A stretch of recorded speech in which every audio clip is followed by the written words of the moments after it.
تو اللہ سبحانہ تعالیٰ کا نام الواجد، کیا پتہ چلا؟ وجود والا، جس کو پایا جا سکے. لا یدرکہ الابصار وہو یدرک الابصار، جس کو آنکھیں نہیں پاتی لیکن وہ آنکھوں کو پا لیتا ہے. تو واجد، پا لینے والا، وہ ہستی، وہ ذات جس کو آپ دیکھ سکتے ہیں، وہ جیم دال ہے، ہر چیز کو پا لینے والا، وجود والا. آپ اس کو مختلف اینگل سے سمجھ سکتے ہیں. اور اللہ تعالیٰ کے اس نام کو جب آپ اس کے اصطلاحی معنوں میں دیکھیں تو الواجد، واجد دیکھیے فاعل کا وزن ہے نا، عام سمپل سا ایک فارم ہے، ہمیشہ سے ہے اور ہمیشہ رہے گا. الواجد وہ جو تھا، ہے اور رہے گا، ہر چیز کو بھی پاتا ہے اور خود بھی ہے.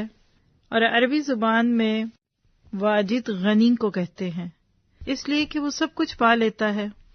یعنی پیسے ہوتے ہیں، آپ جا کے چیز خرید لیتے ہیں تو آپ غنی ہو جاتے ہیں نا، پیسے والا، دولت والا. جتنا زیادہ انسان کے ہاتھ کھلے ہوتے ہیں، اس کے مال ہوتا ہے تو اس کو دوسروں کی ضرورت نہیں ہوتی نا. آپ کہتے ہیں میرا دل کیا دودھ لے آؤں تو میں لے آئی، دل چاہا آپ کا جا کر کوئی سبزی لے آئیں تو لے آئے نا. کیوں لے آئے؟ کیونکہ آپ کے پیسے تھے.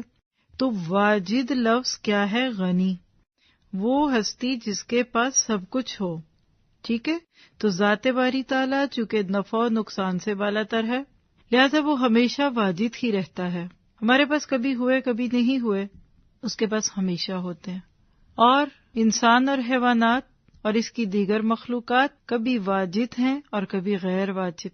یہ شرح الاسماء الحسنی امام زہری کی بک ہے، اس میں سے یہ کوٹیشن آپ کو بتائی جا رہی ہے. یعنی مطلب یہ ہے کہ بس جو چاہے کر لے.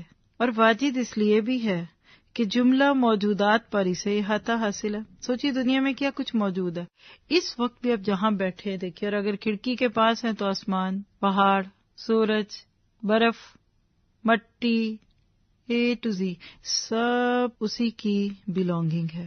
تو ساری موجودات کا احاطہ اور سب پہ اختیار ہے. اور ہماری جو چیزیں ہوتی ہیں ہم اس کے اوپر اختیار بھی تو رکھتے ہیں نا. اور وہ ذات واجد ہے، اور اسے جملہ مطلوبات اور کمالات ذاتیہ کا وجود ہمیشہ حاصل ہے. مشکل جملے ہوتے ہیں لیکن جب غور کریں تو بات بڑی گہری ہوتی ہے. یعنی جتنی بھی موجود چیزیں ہیں سب اس کے قبضے میں ہیں. اللهم بلغنا رمضان، اللهم بلغنا رمضان.